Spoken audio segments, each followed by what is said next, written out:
Okay, we're going to go on now to talk about Plato's Republic, which, after the Apology, is surely Plato's next greatest work. And whereas the Apology was really short, the Republic is really long.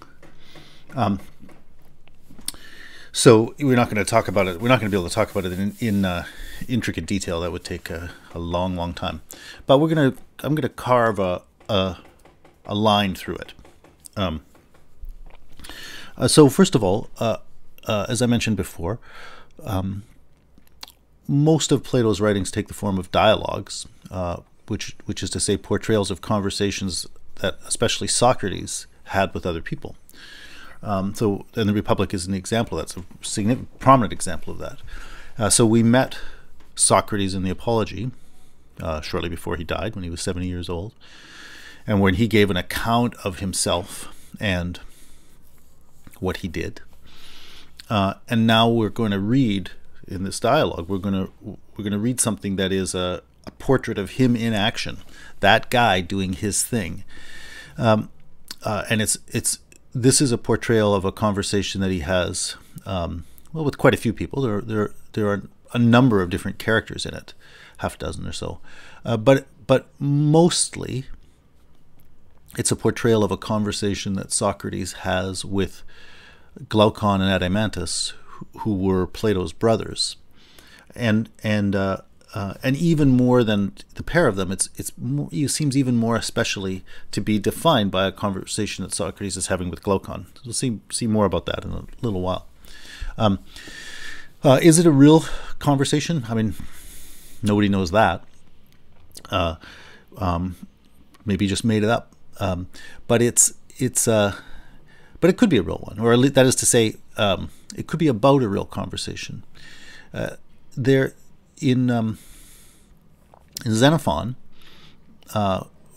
in some of his own writings about Socrates, Xenophon does make reference to an important time when Socrates had a conversation with Glaucon, and that conversation may have been a life-changing event for Glaucon. So it's possible. In fact, it's more than possible. There is reason to think that this is Plato's portrait of that conversation, basically the conversation that changed Glaucon's life.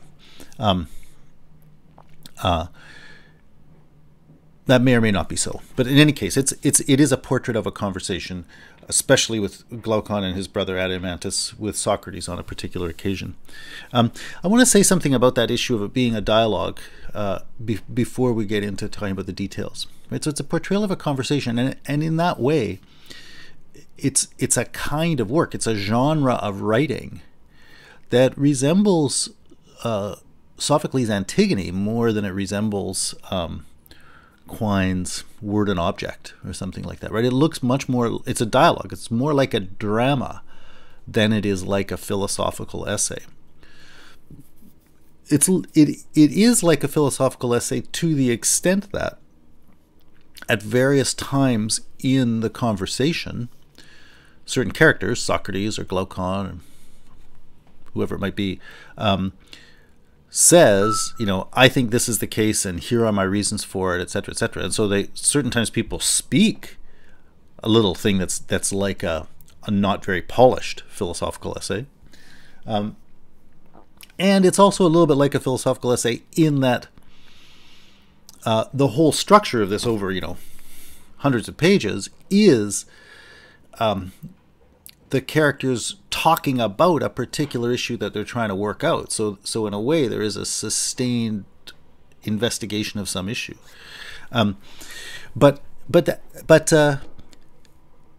even there, that's not, again, so different from what you would already have seen, for example, in Sophocles' Antigone, where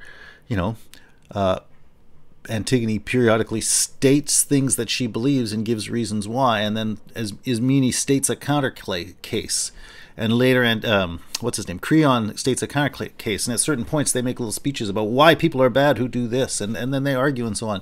So it's not to come upon people making philosophical arguments is not at odds with the normal character of conversation. So yes, there are parts of this that resemble philosophical essays, But again, no more than that is a thing that happens in conversations for real anyway. So I'm stressing that because I really want to emphasize the idea that what is being portrayed to you here is a human conversation. And the reason I'm stressing that is because that is extremely significant for the issue of how you're going to learn something from it. To grasp what you're being presented in this text by Plato, you have to work at grappling with this thing as a conversation. Basically in the same way that to make sense of what's going on in a play, whether it's by Sophocles or Shakespeare or Harold Pinter, whoever it is, you have to be able to make sense of the human interactions that are being portrayed on the stage to get the play, to get what's being said to you. And so in all of those plays, the Pinter or the Sophocles, the Shakespeare, whatever, in all of those plays, language is being used. But again, they're not like essays. It's not language that's just being used in sort of according to the rules of the grammar textbook, where somebody says something and you can argue from this word to this word to this word and et cetera, et cetera. It's not like that. When people use words, they use their words to deceive, they use their words to hurt, they use their words to, whatever the opposite of hurt is, make somebody feel good. They use their words to conceal their embarrassment. They, think about the way you use your words. Probably all those ones I said, and probably others like that. I mean, we already saw an example of that. When we were reading the Apology, we spent a decent amount of time on Socrates' conversation with Meletus in the middle of his court case. And what we saw there is that Meletus wasn't really conversing, right? Like he's made these charges, and Socrates asks him questions, and sometimes Meletus doesn't want to answer those questions, even though he's required to in the court. Like he's just stubborn and unwilling. And then when words do come out of him, sometimes he doesn't really speak to do a good job of expressing something accurately or whatever. He speaks so as to make evident his anger or even his hatred of Socrates, right? So he doesn't use his words to convey information. He uses his words to express disdain, something like that. But if you think back on that conversation, you see how, in a very simple way, how much the words that people exchange do something other than simply function as carriers of logic or carriers of information. Right? They are, on the contrary, the medium of interpersonal interaction. And sometimes often the kinds of interpersonal interactions we're involved in do involve the open and fair sharing of ideas, sharing of insight, sharing of perspective. So often it is the case that one person says something to another person, trying quite hard to find the suitable words to express accurately some important thing that they want the other person to know. Of course that happens. And, so that's where scholarly prose comes from, right? The reason you have a work like Quine's Word and Object or some other carefully written philosophical essay is because the person writing that really seriously cares about letting other people get some important point that they think they've seen, and they're trying to share their insight, and so they're working very hard to use their language as unequivocally and rigorously and clearly and articulately as possible to just kind of neutrally, non-prejudicially, factually put on display the thing they want that other person to be able to grapple with, right? That's a thing human beings want to do, and that's one of our uses of language, and one of the most powerful and important and great uses of language. But it's not the only one, right? When in interpersonal situations, sometimes we want to share like that, but sometimes we want to hurt, sometimes we want to deceive, sometimes we want to seduce, all kinds of other things. And so language functions in a lot of other ways too. We do things with words. We do things with, oh, not even just words. We do things with our facial expressions, with our tone. Right? We do things with our language and our expression.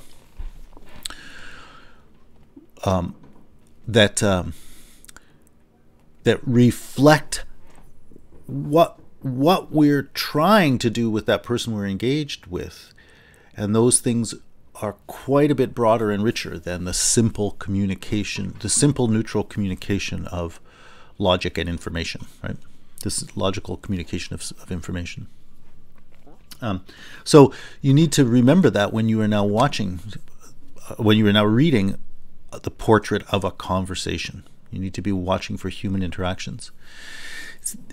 Plato is an amazing writer, on par with those people like Shakespeare. You know, one of the reasons he's one of the greatest figures that we study in our tradition is precisely because he is so good at portraying human interactions. He's like a tragedian, right? So he's used his language to communicate something, but and he's putting on display really, really well the kind of things that happen in conversation between Socrates and other people. He is himself an extremely astute observer of human behavior, and he is able to articulate that. He's able to put on display those subtleties of human behavior through his writing of words on the page. He's able to put that on display and demonstrate great insight into how human beings act. And consequently, from reading his books, that's one of the things you can learn. You can learn a great deal about human beings and how we act and how we think and how we interact and so on. But you also have to bring something to the table. If you yourself have no sense of how human beings interact, then you're going to read portrayals of human interactions and you're not even going to see what's happening. So you need to bring yourself some competence in grasping what's happening in human interactions. You need to bring that to the table of reading this, and in order to appreciate what's going on. And in turn, you will actually learn about those things by engaging with this work. But that's me giving a quick introduction to what we might call the hermeneutical challenge of reading Plato, right? What it takes to interpret what's going on the page. So that's what hermeneutics means. And the point I'm making is that to read these things as dialogues, you need to bring as much as you can to them. You need to bring the full breadth of your understanding of human interactions to be able to understand and get what is being portrayed through these portrayals of human interactions. At the same time, these are people talking about deep and profound issues. You know, so it's like it's one thing to watch a conversation between one really dumb person and one other really mean person about some stupid topic while they're drunk. That would be one conversation. You probably wouldn't get that much out of it, you know. You might chuckle or whatever, but you could learn things about those human beings, but they're probably not going to talk about deep things. It's something else to watch conversations between extremely well-educated and extremely intelligent people and extremely powerful people and extremely rich people. So the conversations you see here in Plato are the conversations held generally between people who are really powerful in all kinds of ways, intellectually and politically and everything else, but people who've got a lot going on. And generally people who are also quite good with their words. Not always, but generally. You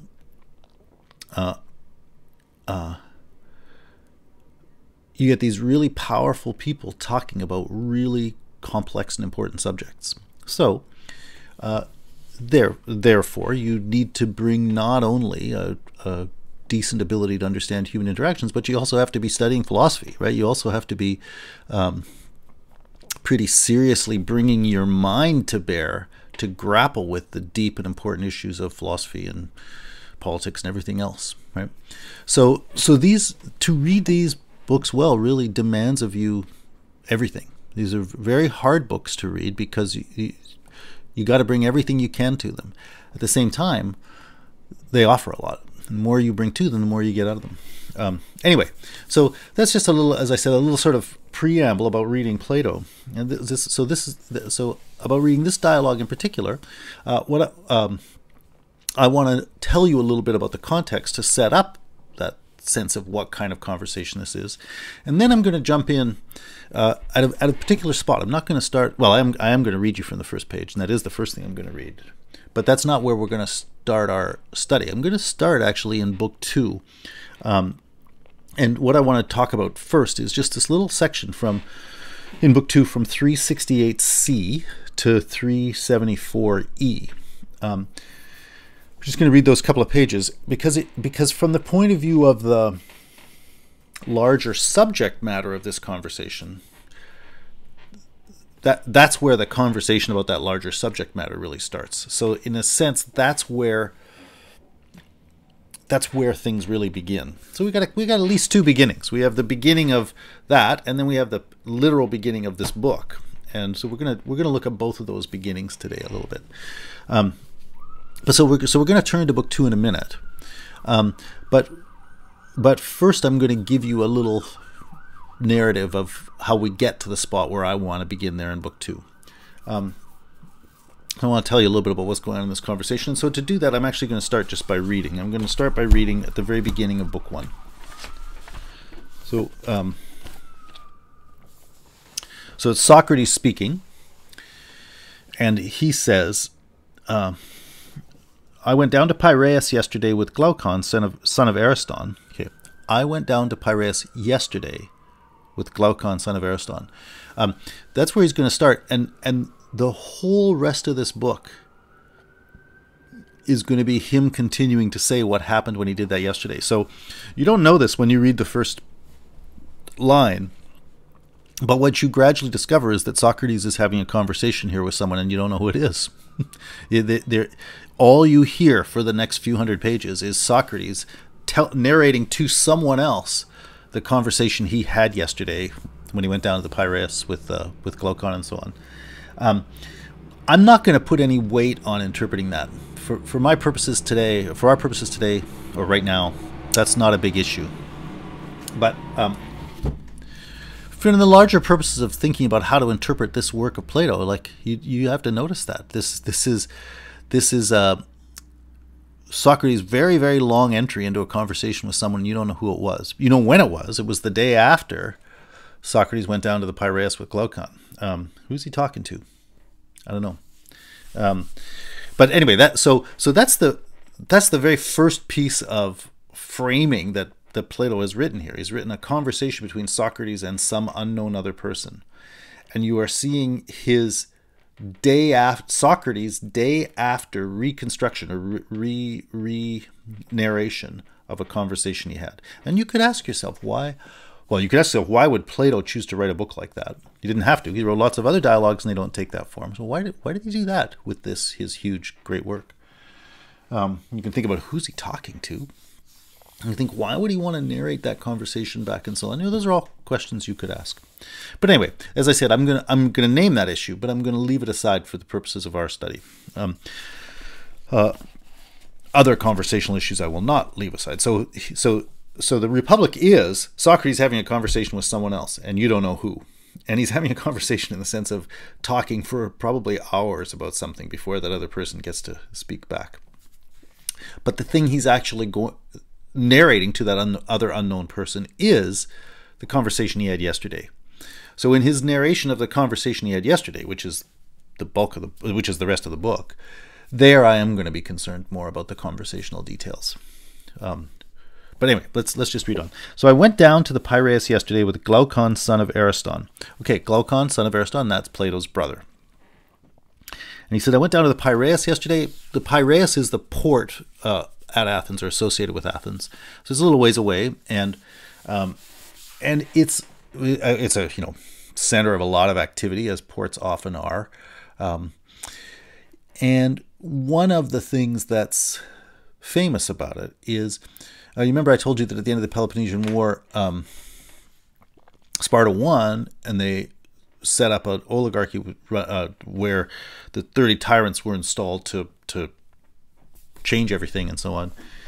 And but that regime only lasted for 8 or 10 months, whatever it was, in part because some sort of exiled Democrats sort of revolted against it and effectively overthrew it. Well, that's true, and those rebellious exiled Democrats were in the Piraeus, and so the Piraeus, the port of Athens, is in part famous. Would be known to any Athenian, presumably, who actually read this or heard this dialogue performed or whatever at the time, would have been known as the site of that democratic resistance to the 30 tyrants. And in fact, well, we're going to see some of the characters in here are relevant to that. So anyway, he said, I went down to the Piraeus yesterday with Glaucon, son of Ariston, to pray to the goddess.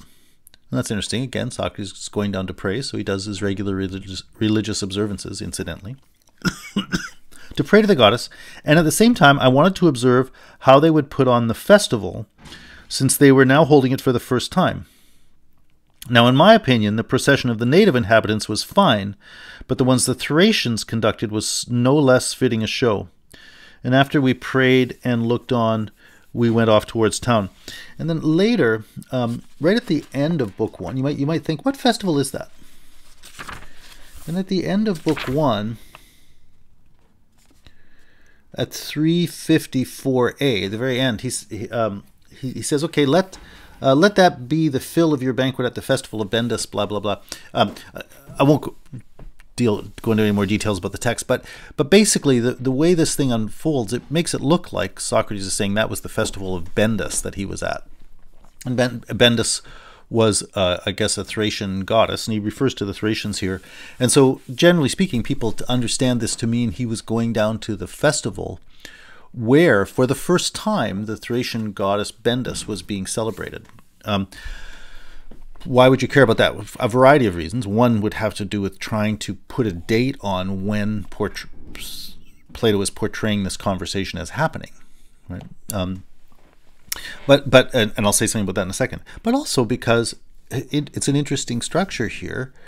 That is a situation of a new divinity being introduced and welcomed into Athens. So I mentioned that just because we're familiar with the charges of Socrates, right? He doesn't believe in the gods, and the bad thing he's doing is introducing a new divinity. And the very first thing you have here is the story of him saying, I went down to pray to the goddess while the Athenians were welcoming a new goddess into the city, right? So there's sort of an implicit rejoinder to Miletus's charges here. In any case, so I mentioned that just as that's a thing you could be thinking about, but let's just carry on with this. I said there's another reason, and the other reason would be dating. And if everybody knew all the details of Athenian history, they would say, this happened on this date. Unfortunately, evidence is always imperfect. We don't know everything about the ancient world, but there is some evidence about when the Bendus was celebrated for the first time and so on. And there's conflicting evidence about things. Also, in the dialogue, Plato portrays historical characters, and we have conflicting evidence about when certain people were born and when they died. So, in his writing of this, Plato has included many historical elements, and so you can try to figure out, what is he trying to portray, and because those historical elements are not all ones that we can accurately interpret, it's hard to know. There are disputes, but and different scholars have come to different answers about when they think this conversation is set. Right? I'm inclined to believe it's set around 421 BC, which would be 10 years into the so-called Peloponnesian War. And at that point, Socrates would be a certain age. If he was born in 469 and this were 421, then he would be 48 years old. Glaucon and Adeimantus and the other characters would be a certain age, and so on. Plato who was probably born around 429 BC, would have been, if this conversation is set in 421 BC, then he would have been 8. So it's unlikely that he was at that conversation, 8-year-old. Anyway, those aren't things you need to know, and they're not for the purposes of what we're going to do with our study. They're not going to carry that much weight. But I name them again just to remind you that these things are relevant to the understanding of what you're reading. If you imagine that you were reading somebody's portrayal of George Washington talking with Thomas Jefferson, or something like that. Like, it would make a difference to your understanding of that if it were set in 1774 or if it were set in 1782. Is it before or after the Declaration of Independence? Or you can imagine a conversation between Hillary Clinton and her cousin. It would make a difference whether that conversation, the dramatic portrayal, were set before, the day before, or the day after her defeat by Donald Trump in the U.S. election a few years ago. In other words, the author says something by where they set an event, right? And because your understanding of the richer historical context allows you to know something about what it means that people were having their conversation at this time or whatever. So, as I said, I'm just identifying those things as relevant interpretive things in the long run, and also just to bring out how specific this is as a portrayal of a distinctive human conversation. This isn't just, two guys were talking once and one guy said this and another guy said this. It's not like that. It's Socrates was talking to Glaucon, the son of Ariston, when they were in the Piraeus, the first time they celebrated the goddess Bendus there, right? So, Plato is extremely specific in his portrayals, and that's kind of a way of alerting you to the need for you to be sort of careful and attentive when you're reading. Anyway, they went down to do that, and then here's what happened. He says, then, catching sight of us from afar as we were pressing homewards. Okay, so they had gone down to do the festival. They'd watched the processions, and then they went off towards town, right? They're going home. And as they were going home, someone saw them, and that was Polemarchus, son of Kelpas. And he ordered his slave to run after us and to wait for him. The slave took hold of my cloak from behind and said, Polemarchus orders you to wait. So we got a couple of new characters here. Well, real people again. Polemarchus is again a significant fellow in that rebellion against the 30 tyrants. If I'm not mistaken, he was killed in that context. Kelpas is his dad. Kelpas was a quite wealthy shield manufacturer, and he wasn't from Athens, so he was somebody he was a resident alien, a metic they call him, from the word metoikos, somebody who lives with them. He had come there. I can't remember from where. I used to know, but he had come there, and that meant he wasn't a citizen. There were some limitations on his rights and so on. But anyway, he has a son, Polemarchus. He also has two other famous sons, Lysias and I can't remember the other guy's name immediately. I'll get it later. Anyway, Polemarchus then comes up to him, and actually Polemarchus doesn't come up to him. He has a slave, and he sends his slave to grab Socrates by the cloak. A very detailed detail that that Plato thought worthy of inclusion. I'm not going to make anything of it, except to emphasize again that something very, very specific is being portrayed. So the slave grabs his cloak from behind and says, Polemarchus orders you to wait. Now, already that shows you something about the slave. Like, Polemarchus can't order Socrates. He can order the slave. Can't order Socrates. But so you see something about the slave's perspective there. in that exchange, you already see something about the character of a person put on display in the way they use words. Right? Anyway, and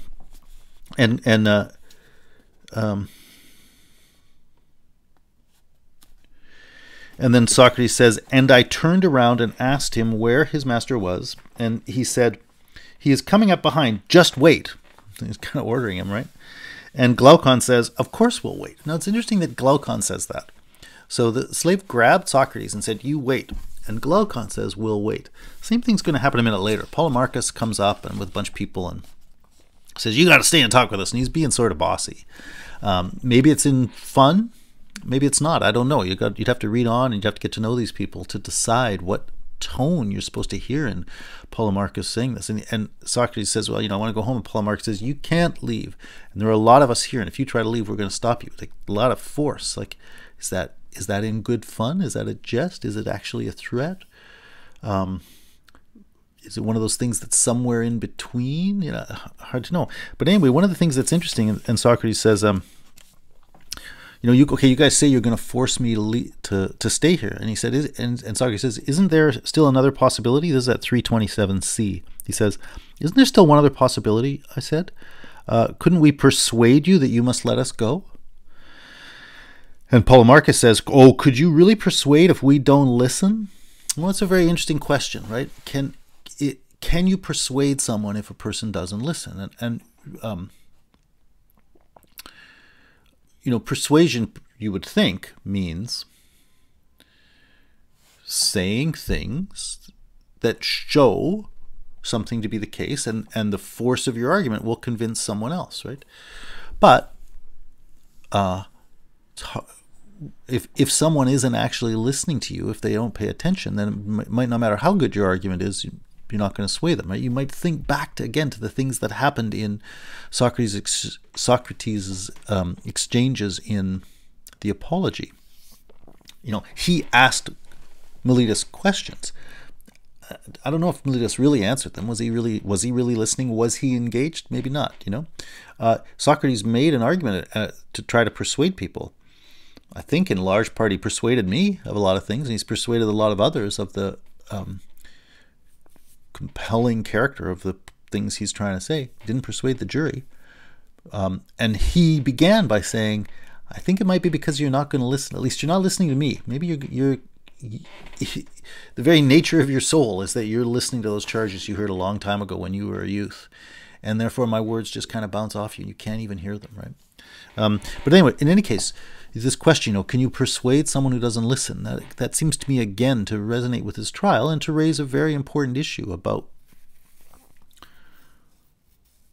what it takes to be persuaded. And the idea that persuasion is involves two people. You got to listen to the person who's speaking. But in any case, here's the thing that happens. Glaucon says, "There's no way." So Polemarchus asked Socrates, "Can you persuade us if we don't listen?" And Glaucon answered the question that Polemarchus asked Socrates. He said, "There's no way." It's very similar to the way that the slave ordered Socrates to wait, and Glaucon said, "Yeah, of course we'll wait." So at two spots, you just see a little conversational thing there. At two spots, you see Glaucon presuming to answer on behalf of Socrates, which means at two spots, you don't get to see what Socrates would have said or done. Maybe he would have said or done the same thing. Maybe he would have said or done something different. That's the first thing. So in two pretty powerful ways, you're already not seeing Socrates doing his own thing. You're seeing a situation being shaped by someone else intervening. And indeed, the whole thing is Socrates saying, "Yeah, I was talking with Glaucon, and we were going home. And some guy, Polemarchus, came and said, 'I'm forcing you to stop.'" So this whole thing begins with a series of ways in which the thing Socrates had wanted to do, or might have chosen to say, has been ruled out by someone else imposing their desire or their perspective. So I say that because to emphasize well, to emphasize this issue of whose perspective is being put on display here. And here are a series of reasons why you would say, even in these first 2 pages, it's in a sense Polemarchus's perspective and Glaucon's perspective that is actually shaping what's happening. Socrates is there, but we're being led by Polemarchus and Glaucon. We're not really being led by Socrates. Enough of that reading. So I'm going to now just tell you a little bit of the narrative, and then we're going to jump into reading that thing. So basically what happens is Socrates says, okay, yeah, we're going to go back, and Polemarchus and his buddies, he's there with a bunch of other people, they take Socrates back to Polemarchus's dad's house, Kelpas's house. And there he has a conversation with Kelpas, which we'll ultimately look at a little bit. And Kelpas is old, and he says, oh, Socrates, it's so great that you've come up here. I love to talk to old guys. And so Socrates talks with him, and Socrates basically says, what's it like to be old? And in the course of that, they start talking about justice. We'll look at that later. And so Socrates asks him about, what that is, and Kelpas basically gives his answer to what it means to live in a just way, and Socrates asks him a question about that, the way he would, right? Socrates says, people put forth their opinions, and then I ask them, explain that to me. So Kelpas says something, and Socrates puts a question to him. He says, is that right? That doesn't seem right to me because of this. And Kelpas says, oh, sorry, I got to go. So he never carries out that exchange. He takes off, but then Polemarchus, who we've already seen, takes over the conversation and says, I'll answer that for my dad, basically. But, once again, Socrates asked Kelpas a question. He never got Kelpas's answer. But now he has a conversation with Polemarchus about what Polemarchus thought. Okay, that's interesting enough. But so they have a conversation and that about justice, and that's very interesting as well. And they more or less bring that to a conclusion when a third figure comes in, a guy named Thrasymachus, who's a younger sophist, younger than those other people I mentioned before, Gorgias and Protagoras and so on. Those people, Gorgias and Protagoras, are Prodicus, I guess. Actually, maybe not Prodicus, but Gorgias and Protagoras are generally thought of as the oldest generation of these people in this tradition of sophists and teachers of rhetoric and so on. And Thrasymachus is a younger generation version of that, and he's a nasty fellow. He's pretty aggressive and obnoxious, and he just jumps in and he starts sort of yelling at Socrates. And so then the last part of book 1, so book 1 begins with Socrates at the festival, and Polemarchus comes and takes him and Glaucon up to the house. Then he has a conversation with Kelpas, the dad. Then he has a conversation with Polemarchus, and then he has this third big conversation with this guy Thrasymachus. Again, continuing to be about justice. And Thrasymachus is complaining about the things that Socrates was saying and doing in his conversation with Polemarchus, and so they have a further exchange. And that's pretty heated. There's some examples of anger, some examples of embarrassment, presumably, of various other things. And that conversation gets brought to an end with Socrates saying, oh, I guess I've shown you that basically justice is better than injustice, more or less. So that's the end of book 1. It's sort of a complete little story. And then we get into book 2, and book 2 begins then with Glaucon coming in and starting to talk to Socrates, and he's with his brother Adeimantus, and they're still in the house, Kelpas's house, presumably. And Glaucon says, you know what, I heard your conversation with Thrasymachus, and I wasn't persuaded, right? I wasn't convinced that you showed the thing you had meant to show. And so he asked Socrates now to converse with him and try again to persuade him, to show him that it's better to be just than to be unjust. And so that's then what they're going to talk about through the rest of this conversation. But so the beginning of book 2 for a while is Glaucon and Adeimantus, both the two brothers, each of them goes through a bit and says a little bit about what they think about that issue and what they want Socrates to do. So again, their perspectives now and their ways of talking and thinking are what frame the issue and how they're going to talk about it. And so, we'll have a chance to look at that too.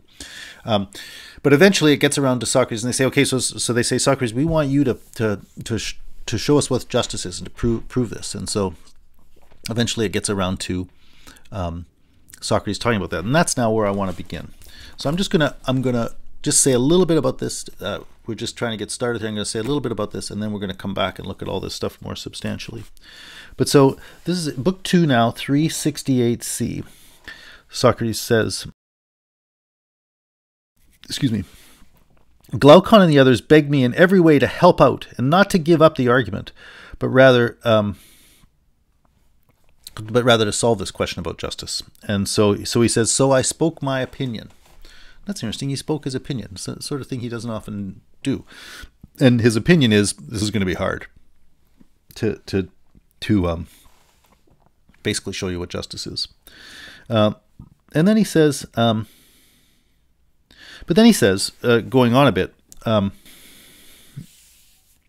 at 368e, Socrates says, it's put in the form of a question. It's like, isn't it this way? He said that don't we say that there is the justice of one man, but also the justice of a whole city? The justice of a man and justice of a city.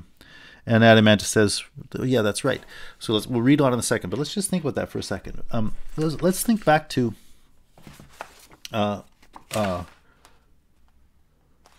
let's think back to the things we have thought about already, right? We have in the Apology, one of the things we really have wondered is whether there was justice in that court. So we can think about whether justice was enacted through the court dealings there. We can also think of justice at a level behind that, though, right? Because when we look at the very constitution of Athens in contrast to Sparta, let's say, which we did, you can ask, what's the just way to set up a city? What's it like to have justice embodied in the city? And you can compare those two constitutions, and you could say, I think there's something unjust about the way Athens is set up, or I think there's something unjust about the way Sparta is set up.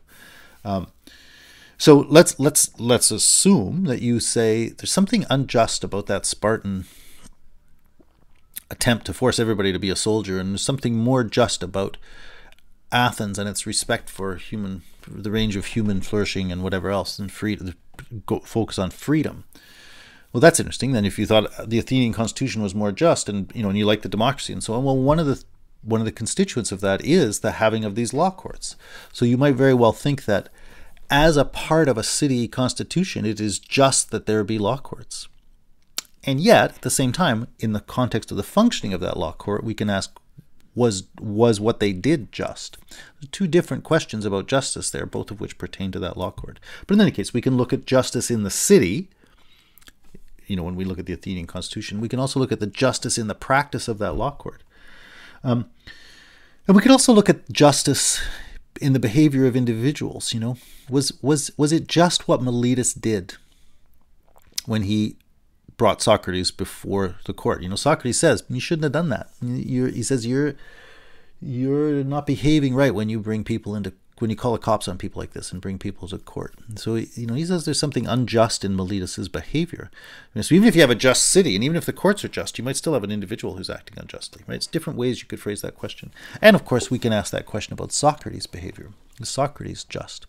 I want to remind you of one quotation from Socrates, the one we basically ended with at 33e in the Apology. And he said, through all of my life, if I was ever active in public at all, it's apparent that I was this sort of man, and in private I was just the same.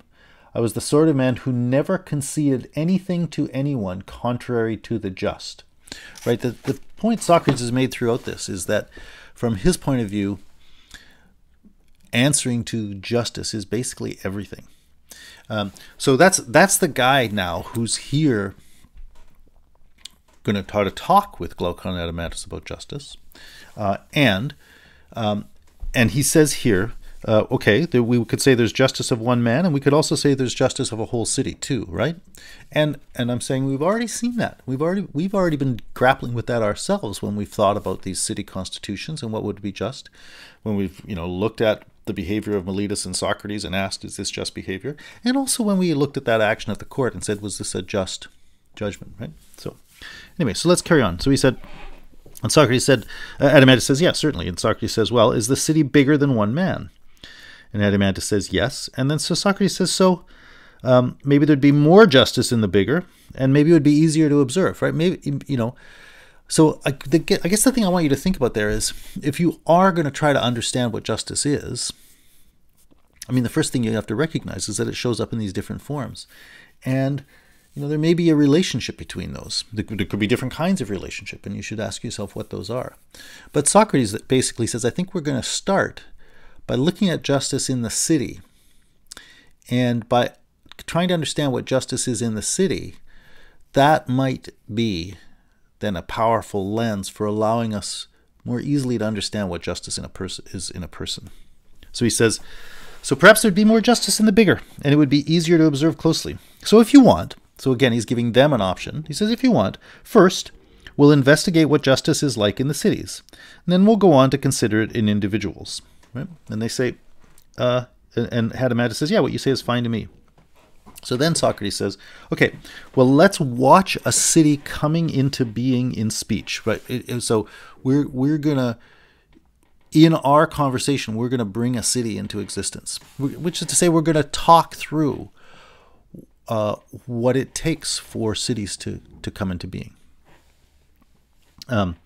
So if we should watch a city coming into being in speech, I said, wouldn't we also see its justice and its injustice coming into being, right? By talking about where this thing comes from and how it comes into being, what he's proposing is that we would see how the issues of justice and injustice sort of naturally arise out of that kind of natural unfolding or the natural development of the city.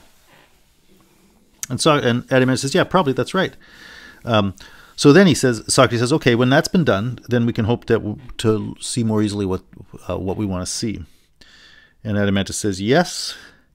And Socrates says, okay, it's resolved that we're going to carry this out then? And Adeimantus says, yes.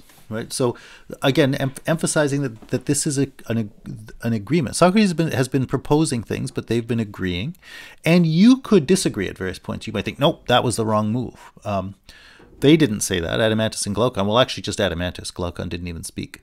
But Adeimantus said, yeah, we're good with this, claiming to speak on behalf of everybody. And so now they're going to move forward. So then Socrates says, well then, a city, as I believe, so it's again interesting that he's telling you something he at least says that he believes, which he doesn't always do. Right? But he says, a city, as I believe, comes into being because each of us isn't self-sufficient, but is in need of much. So he says, so then, when one man takes on another for one need and another for another need, and since many things are needed, many people gather in one settlement as partners and helpers, to this common settlement we give the name of a city, right? And or you could think just sort of a society. And Adeimantus says yes. And so he says one man gives a share to another, and he believes that's better for himself that if they're all sharing, and they agree. And he says, so then he says, okay, so he says, it seems like that's how cities come, shared inhabitation comes into being, because people are in need. One person is not self-sufficient, so we need the help of others. And so we work together to make this thing happen.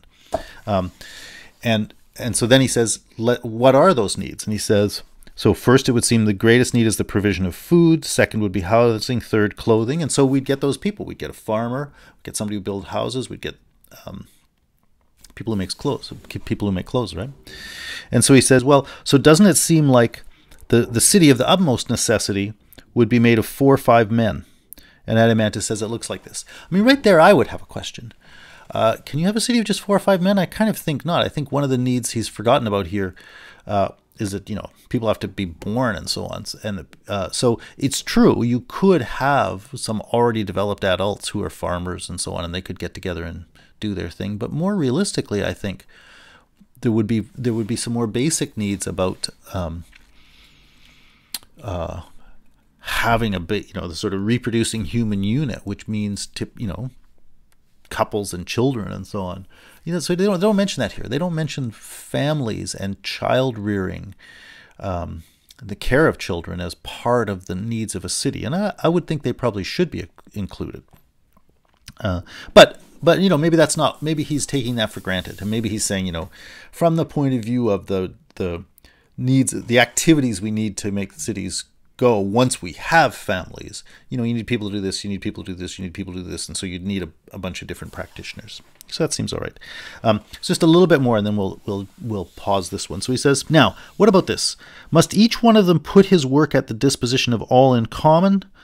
or must he neglect the others and just do his work for himself, minding his own business for himself? So he says, should one person, if there are 4 of them, should one person, the farmer, make enough food for 4 and divide that up amongst the 4 people, and then have the other guy make enough shoes for 4 and he'll divide them up? So should one person do 4 times his work on his own thing and share? Or should you just make enough food for yourself, and then with the rest of your time try to make shoes, try to make this, try to make that? And so it seems like we already had the answer to that when Socrates had said, each of us isn't self-sufficient but is in need of much, and so we got together as partners and helpers. But he asked that question again, that, as I said, it seems like was already answered. And Adeimantus actually says, well, Socrates, the latter seems easier than the former. He literally says, this seems easier than that. Which in Greek you would typically translate means the one you just said is easier than the one you said before.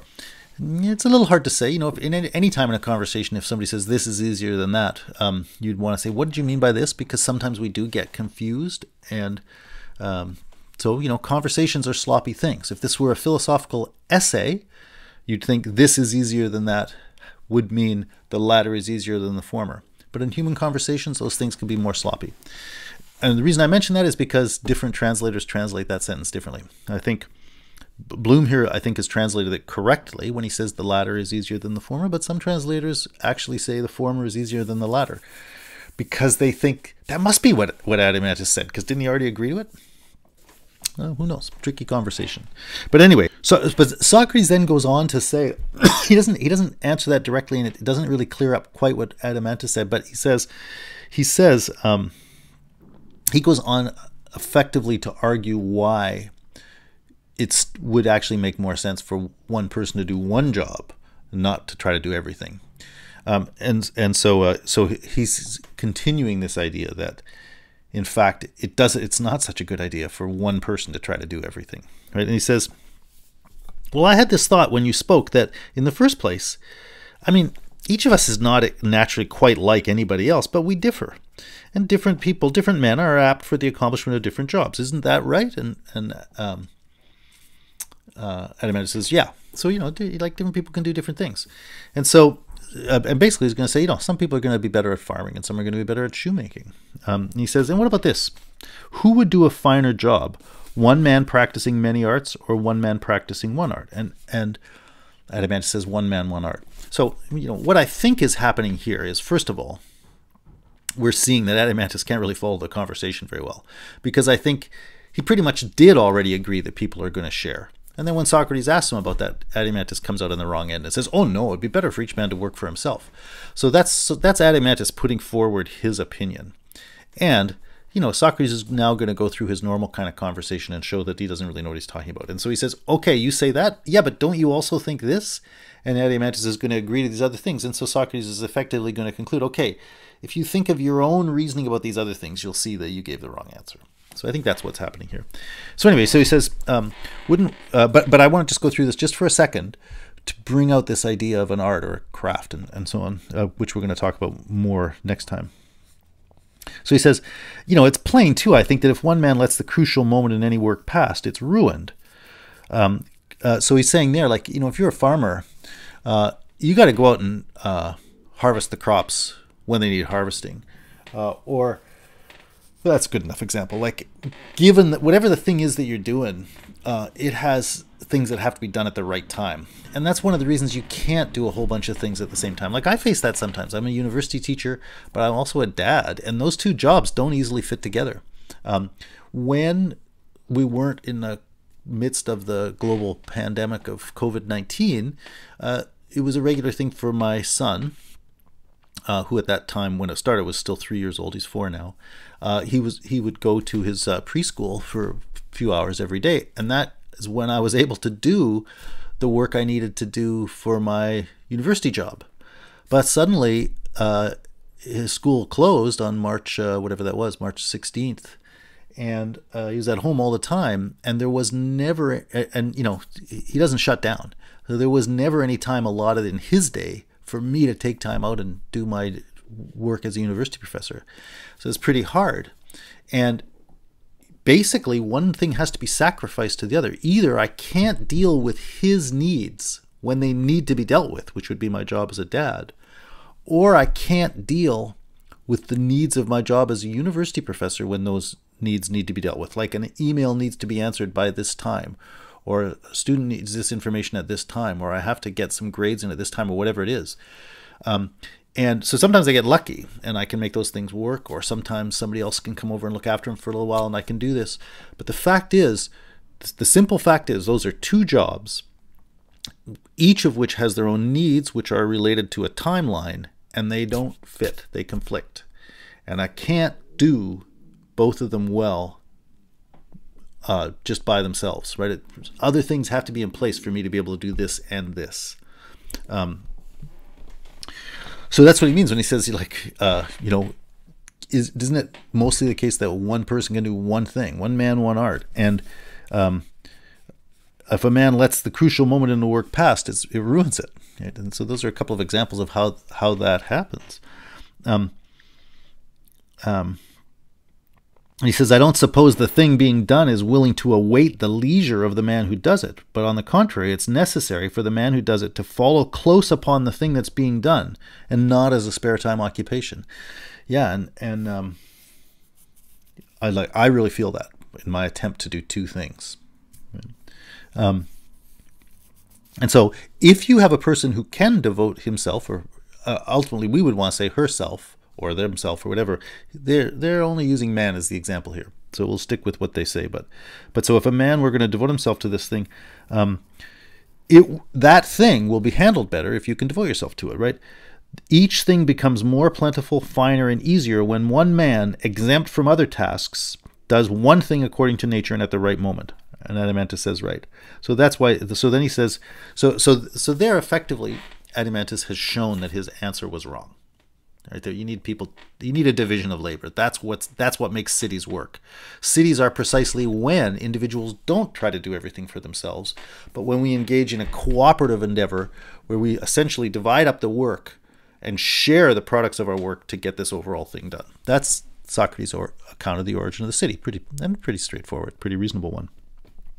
But then he says we're going to need more than these four because the farmer's going to need somebody to build a plow for him, etc., etc. So they start building up. They basically build up the city. Right? You can see where a city is going to come from. And then he says, once you start getting, so you can imagine a minimal city of a few people who can eke out an existence together. But realistically, pretty soon you're going to want something that's a bit bigger because of the range of things that people will need to do.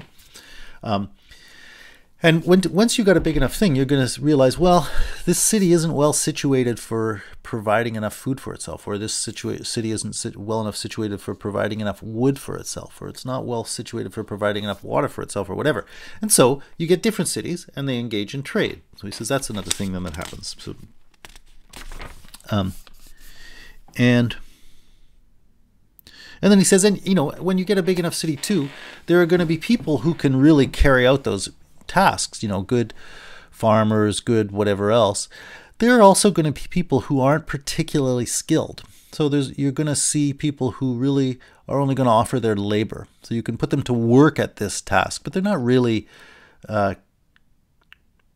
tradesmen, to stick with the man example. They're not really craftsmen. They're manual laborers, right? That comes up around to 371D. And so they're going to be people who are going to earn a wage as opposed to those people who are running a whole enterprise, like running a farm or something like that. And so anyway, they get up to 371E. So Socrates said, so then has our city grown to completeness, Adeimantus? And Adeimantus says, perhaps. Anyway, that's the first account. Bring together something that's kind of complete. So then Socrates says, okay, now we were looking for justice. Where would you see justice here? And Adeimantus says, well, maybe it's somewhere in the need these men have for each other. And so we can maybe talk about that and what that might mean. But that's the only answer that comes out here. But so we've got this thing, and then Socrates says, okay, now how would we think about justice here? Now you should try to answer that question on your own. Anyway, they start talking a little bit, and then before they can get any farther in that conversation, Glaucon interrupts them, and he says, you've made a people who don't have nice enough things. And the interruption goes on for a while, and he says, you made a city for sows. Basically, Glaucon's going to say, you've made a city that I don't want to live in. And then he starts talking about cities nowadays. So we're going to come back and talk about that, how this conversation that we've now begun continues to unfold. What I want to do next time first, though, is come back and sticking with this little section we've just looked at here, that we've just gone through quickly, about the origins of the city and the division of labor, basically, which is intimately connected with the specialization of labor into crafts and so on. The Greek word techne is craft or skill or expertise or something like that. I want to go back now to some of the stuff from book 1 that I just sketched out quickly. And I want to read some passages there that especially deal with this issue of techne. So that's what we're going to do next. And then we're going to continue on our moving through this conversation that has begun in book 2 about the origins of the city. Okay.